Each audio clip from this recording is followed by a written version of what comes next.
Salut, aujourd'hui on se retrouve pour une nouvelle vidéo. Quel équipement faut-il pour faire de la piste et de la compétition? Je vais d'abord vous dire tout ce qui est obligatoire, ce qui est différent avec la compétition.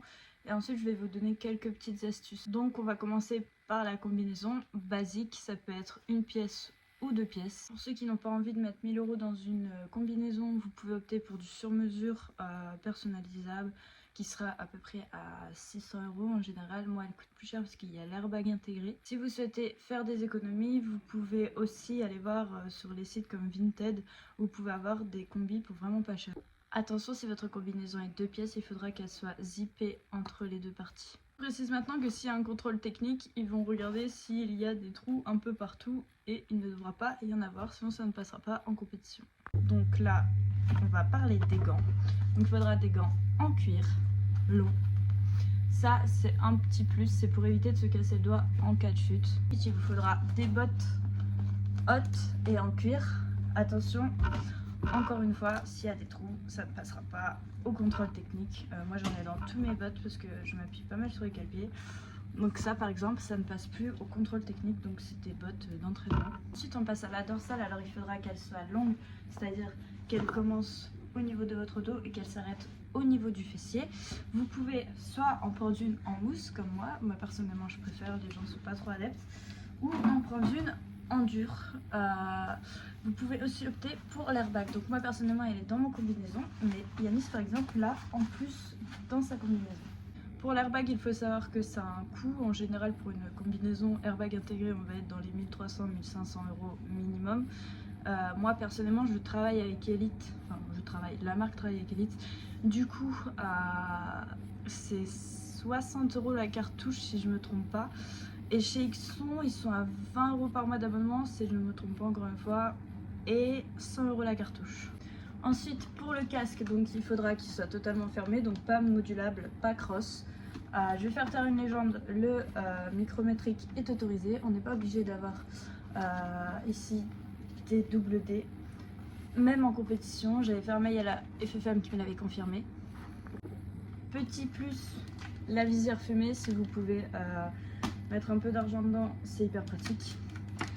Le pinlock qui se situe juste ici, qui évite la buée. Moi personnellement il bug. J'ai des colsons en plus pour éviter que ma visière soit remplie de buée. C'est pas très esthétique mais ça fait l'affaire. Ce qui me demande, c'est le LS2 Carbone Thunder. Il est trop beau, je l'adore. Autre petit conseil, les bouchons d'oreille. Il y en a qui en utilisent des réutilisables, d'autres qui en utilisent qui jettent directement après la fin de journée. Moi personnellement j'ai cela, mais j'ai encore beaucoup de mal à rouler avec des bouchons d'oreille. Ensuite, un plus qui va vous éviter de coller à votre combinaison en été et qui peut, selon les marques, vous éviter de vous brûler en cas de chute, c'est la sous-combinaison. Voilà, ça ressemble à ça et c'est à enfiler en dessous du cuir. Les chaussettes, mettez des chaussettes longues, sinon ça risque de vous faire mal là, au niveau des malléoles. Donc moi j'ai deux types de chaussettes, j'en ai des comme ça, un peu typé foot, j'en ai trouvé des crosses pas mal il n'y a pas longtemps. Et j'en ai des plus courtes comme ça pour quand je veux des plus épaisses. Donc on récapitule, désolé pour mon écriture, donc il faudra une combinaison, une ou deux pièces, des gants hauts en cuir, des bottes hautes en cuir, j'ai oublié le S là, une dorsale qui va des dorsaux aux fessiers, un casque sans obligation de double D, et vous pouvez prendre des grandes chaussettes, des sous-combinaisons, bouchons d'oreille, visière fumée, colson et pinlock. Pour le grand débat de Colson, Riesland, moi j'ai dit les trois. Donc on récapitule au niveau de la compétition, ce qui va changer, ça sera qu'il faut une combinaison une pièce, qu'il ne faut pas de rayures ou quoi que ce soit sur le casque, qu'il ne faut pas de trous, que ce soit dans les bottes, les gants ou la combinaison. Sinon tout le reste, ça reste comme sur les journées de roulage.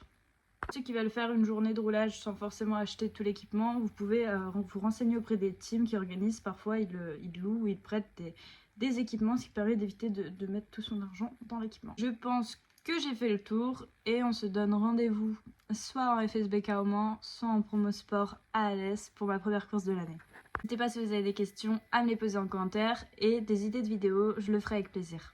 N'oubliez pas de vous abonner, de mettre un petit j'aime à ma vidéo et si vous le voulez, de commenter.